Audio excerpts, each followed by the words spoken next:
What is up, everybody? How's it going? Hopefully you guys are doing well. Today I'm going to talk about the whole microtransaction situation in single player and multiplayer games, and also discuss a $70 price tag along with that.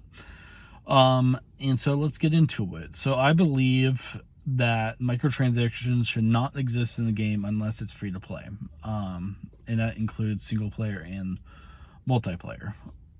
And so let's start off with single player games first. And they exist in the Microsoft space, like on Xbox, Nintendo side, and PlayStation side.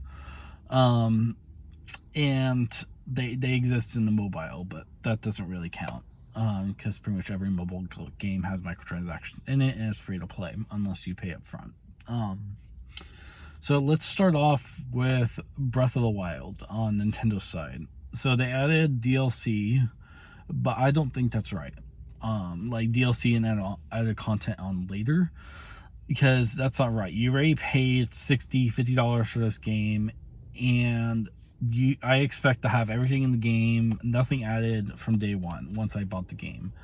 That's not right. And so once it happens, you get everything in the game. If they want to add new content in later, DLC, map packs, skins, whatever, add on to the next game.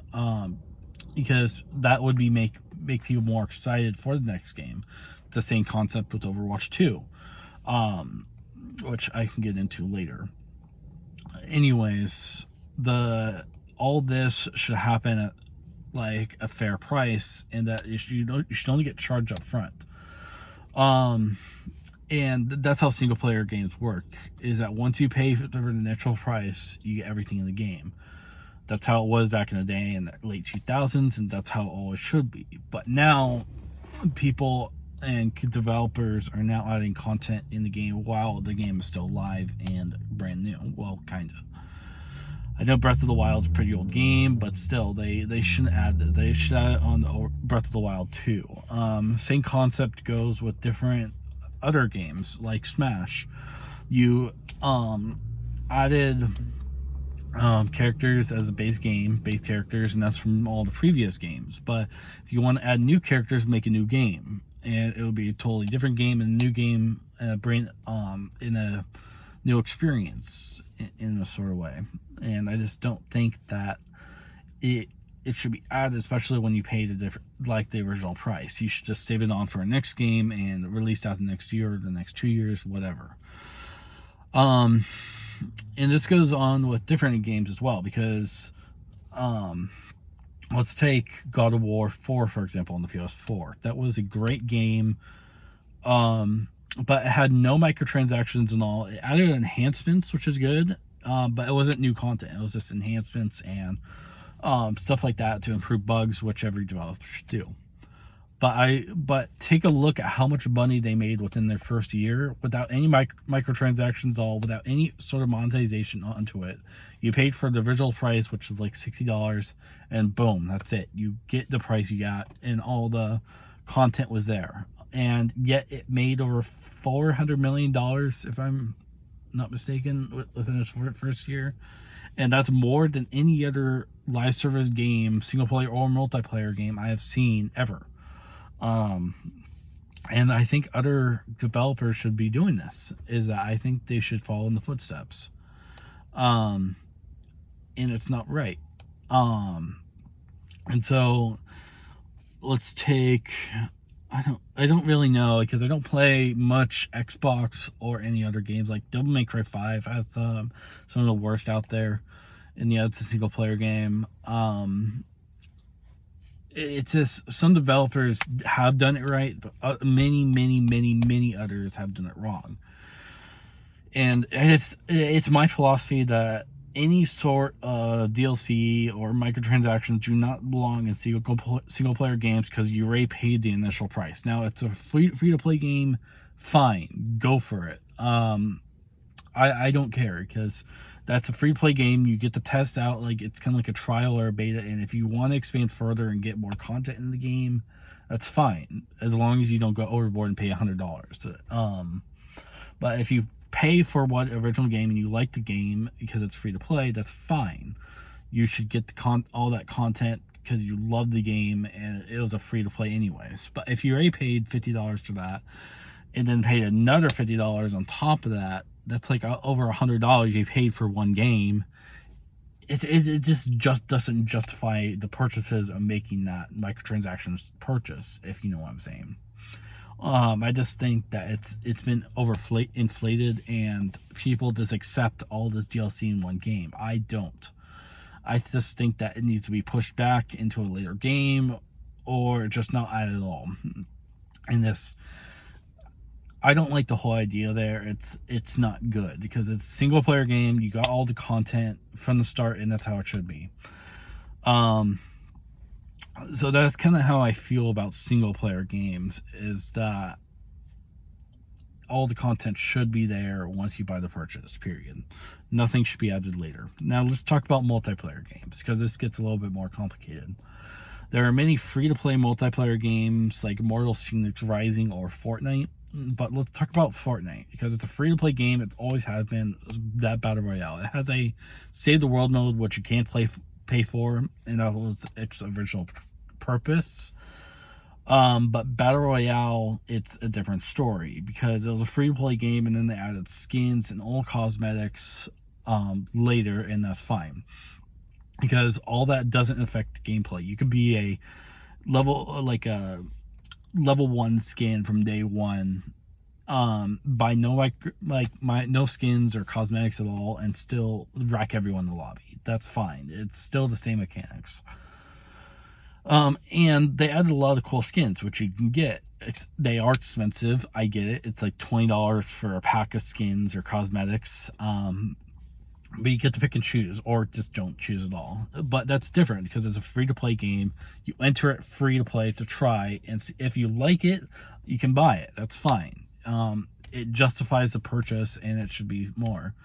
Especially since they add new content and events and skins and new content every year to justify that purchase. And it's a true life service model, because they do a great job at updating the game and make sure it's perfect with the money they have. Now let's take the worst example. That was the best example of microtransactions. Take the worst example of microtransactions. Let's take off Black Ops 4, for example. I know this is the worst Call of Duty game ever for many people, but so let's say I pay $60 or $80 as the most egregious example for a digital deluxe version of Black Ops 4. I get the game, get add-on content, and then it's all there, the base game, but then they added a DLC and map packs that you can pay for, and that's like $50 or something like that. So already I'm up to like $120, $140 or something like that. Plus, if you want extra on skins and more overpowered weapons, you could pay for that in Black Ops 4. That's like another $150, and that's just crazy. That I don't want to pay $150 for a Call of Duty game, especially since they release one every year. And that shouldn't happen. No one should ever have to pay $150 more for a game. That's just ridiculous. I think it should be a $60 purchase.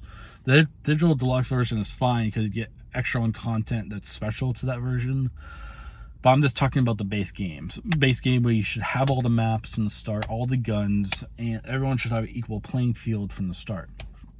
And of course, there's many multiplayer games out there that have the live service model, and that's not okay. You already paid $60 for this game. Let's take Marvel's Avengers, that released, I think, in 2020.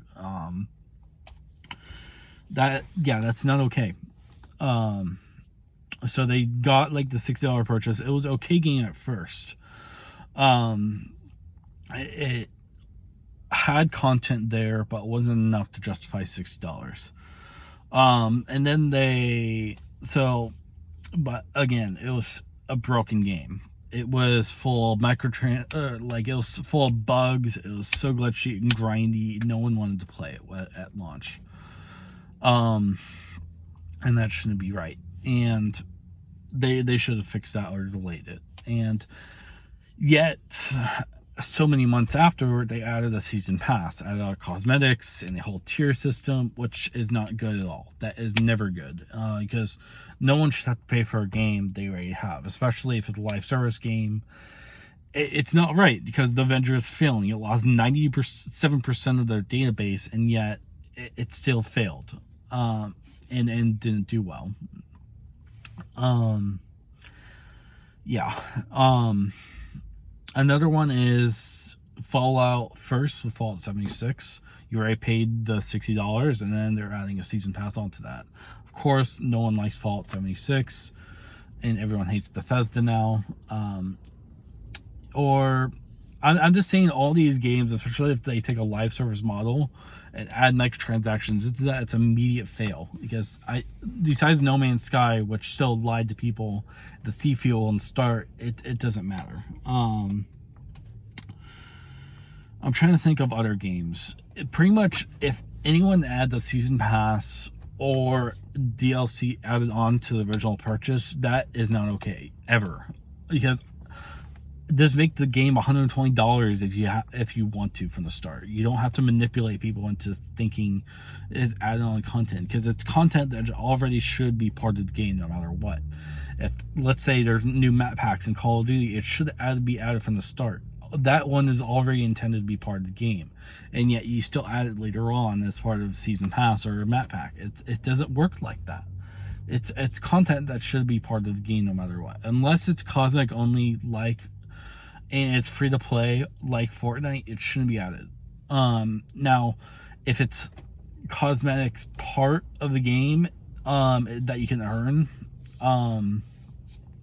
like for free, that's fine, because you're not paying part of that $60 purchase or $70 purchase.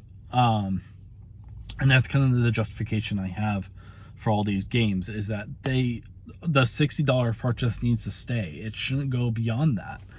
All forms of microtransactions should stay within that $60 purchase. Now, even if it's $2, $3, that's even worse, because you think you're paying like a bunch. Let's say Pokemon Go. Actually, no, that doesn't count. That's a free-to-play game, and it's a mobile game. That doesn't count.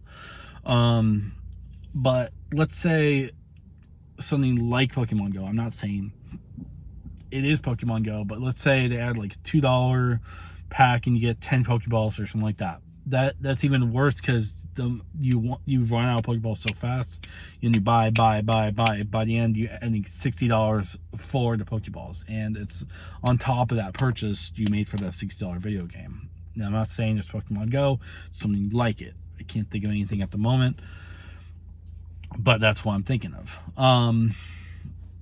But there's many games out there that have that extra DLC, have those map packs, or any sort of microtransactions they add onto the $60 purchase, which is not okay.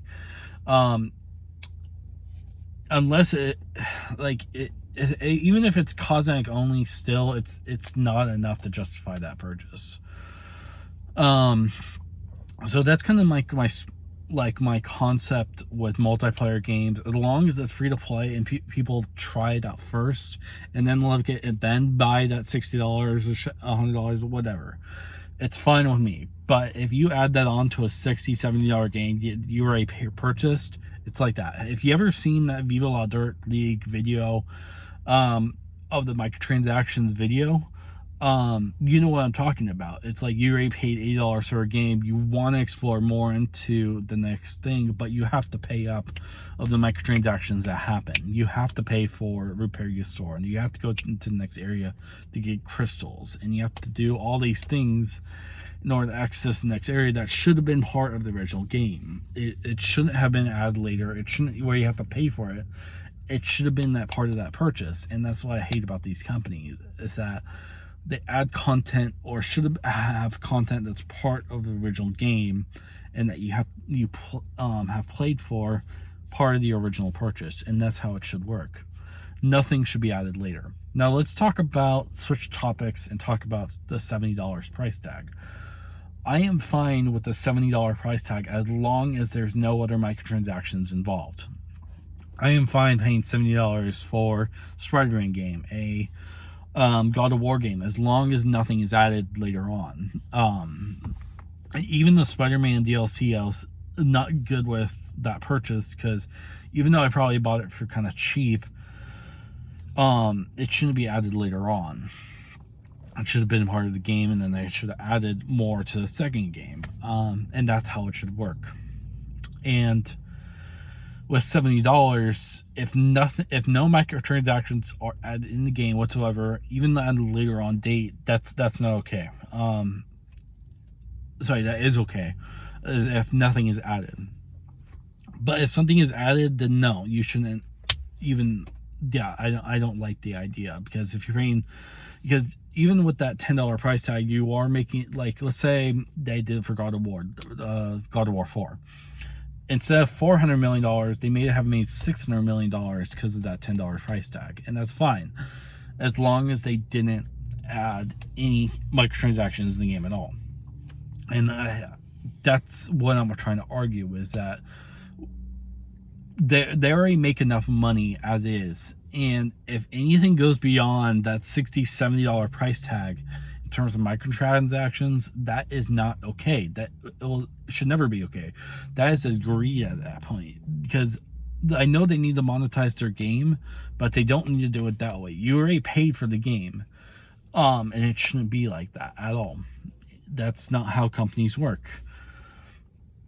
So I just think that the $70 price tag is fine, as long as nothing is being added in terms of monetization later on.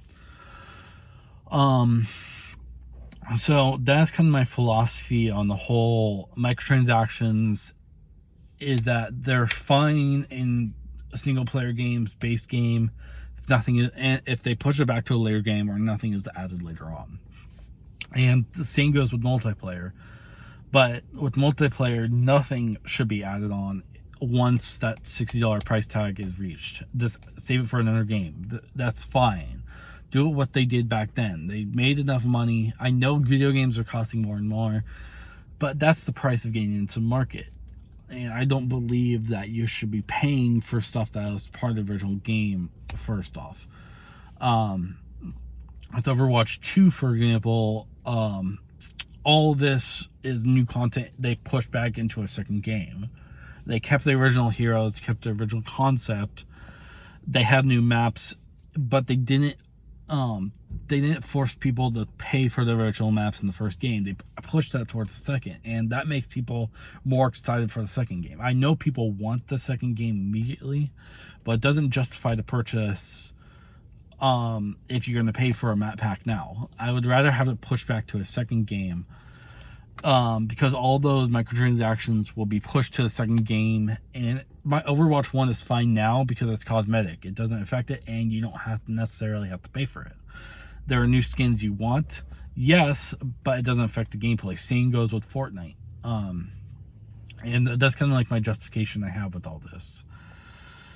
So that's kind of like all my thoughts on like what's happening with the microtransactions these days, and my stance on it. And I don't like how they're adding all this content for stuff you already paid for in the base game. It shouldn't be like that, and companies should never allow this. Anyways, this is my rant. Hopefully you guys are doing well, and I'll see you guys later. Peace.